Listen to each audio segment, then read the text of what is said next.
Okay, hello everyone. Happy Wednesday.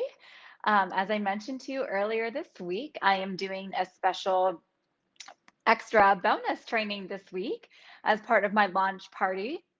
And like I mentioned, this week is I'm throwing a party because I'm opening the doors to my 8-week signature group coaching program, the Career Redesign program, and I'm so excited to have the doors open again. So this training is as part of this party, and as I also mentioned on Monday, you are going to have the chance to sneak peek the entire 8-week program next week. I'm doing a 3-day live virtual workshop next week, Tuesday, Wednesday, and Thursday.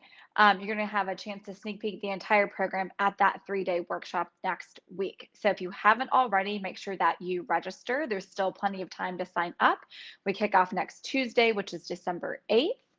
And I'm so excited to see you there. If you have any questions, feel free to drop a comment here on this live and just let me know. So, as part of the continued party this week, because I'm opening the doors to my program, I want to continue our conversation today about mindset and mindfulness. So, as I mentioned on Monday, and sorry, ladies, I'm just getting my notes here all pulled up. Sorry about that. So, just to recap, mindset is really the beliefs that you hold about yourself in terms of your ability and your skills. But mindfulness is the active attention to your thoughts and your feelings and your environment. And the two definitely go hand in hand. And these are two things that I coach on with my clients, especially inside of the Career Redesign program, because the program is all about focusing on getting clarity for what you want next in your career and how to go after that. So, mindset and mindfulness are two of the most important career tools that we talk about inside of that program. So, for this bonus training today, we're continuing that again with mindfulness. So, give me one sec, you guys. Sorry, I just had a window pop up over here. Okay, so mindfulness again is the active attention to your thoughts, feelings, and your environment. And we hear mindfulness a lot when we talk about the practice of meditation and journaling are the two that are pretty popular right now and that we hear a lot about in terms of practicing mindfulness. Which is, going still, going inward, and really being able to hear your own thoughts and then taking action from there. And I know for me personally, and for many clients that I work with, and from people that I hear from often, is those two things can be actually sometimes add to the stress of trying to practice mindfulness. Because one with meditation, you have a hard time sometimes like I do, just quieting your mind and being still. And sometimes when you're trying to meditate, you have all these other thoughts actually racing towards you rather than quieting your mind. So that can be challenging. And then with journaling, I know some of my clients find it stressful because without a prompt or something to guide them to write in their journal, it can be difficult to practice this mindfulness, which is being aware again of your thoughts and your feelings and your environment around you. So, I want to talk to you about a practice that is pretty well known that I've started to use recently, and I'm coaching my clients on this as well.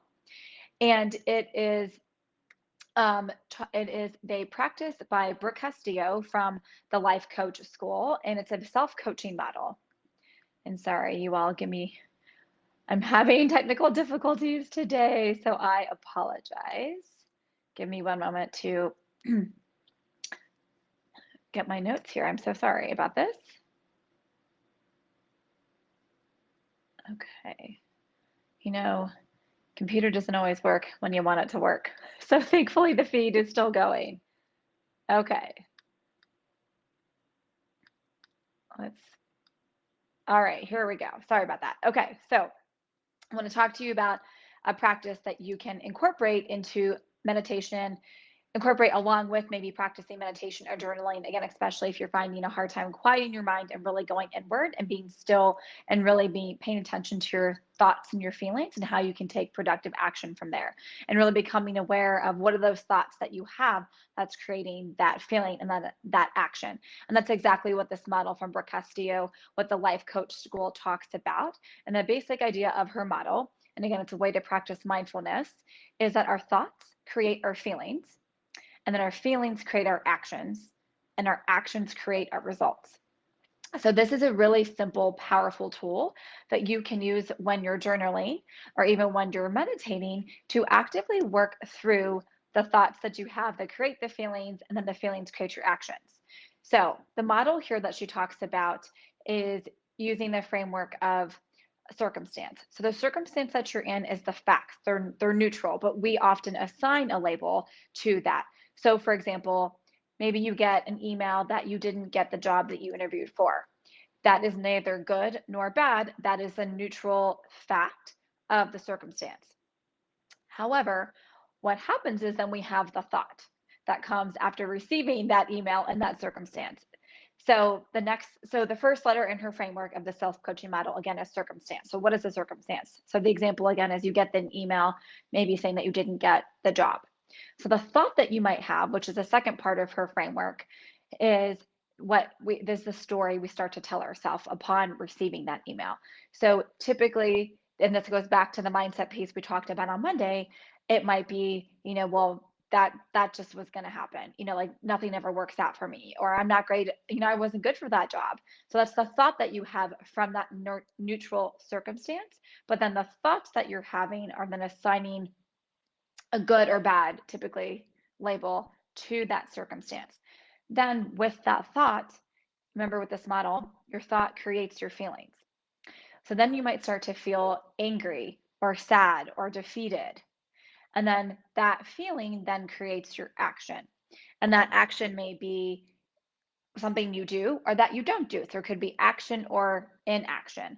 So because of that feeling, you then stop job searching for a couple of weeks, or you lay on the couch, or you go do something else. So, and then the result is of your action is it slows down your job search. Then you say it's taking a very long time. So again, this is not a criticism whatsoever. This is to bring light to the a model that you can use to become more aware and practice mindfulness of the thoughts that you have. So again, with this model, this is from Brooke Castillo with the Life Coach School. And so the model again is, what is the circumstance, which are the neutral facts that are occurring. It's your reality. It's a fact. It's happening right now. What are the thoughts that you have that come along with that circumstance?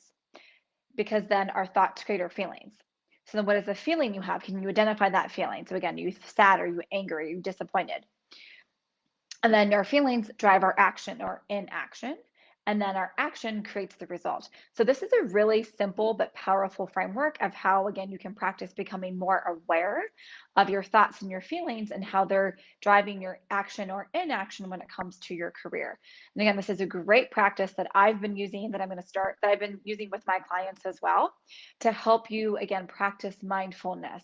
And that goes along with our mindset conversation from Monday in terms of practicing a fixed or a growth mindset. So the two definitely go hand in hand. So I hope this was helpful. I'm sorry for the technical difficulties with my notes and having to pause there. So if you have any questions about this, please send me, drop a comment here. Send me a message here, drop me a comment and let me know. And as always, I want to hear from you in general. What is it that you're working through in your career? How was this helpful? What do you want to see from me? Remember, this is your community. So just want to remind you that this is the last training for the year. We're going to be taking a pause until January. But like I mentioned, this is not the last of me. I'm really excited to see, I hope to see all of you next week for the sneak peek at my 3-day workshop, absolutely free. It's a sneak peek into my signature 8-week group coaching program. And the door is open next week. So I'm going to put that link in here for you as well. If you have any questions at all, do not hesitate to reach out to me. So I can't wait to see all of you next week, and we'll be back on the live trainings starting in January. I'll see you guys soon.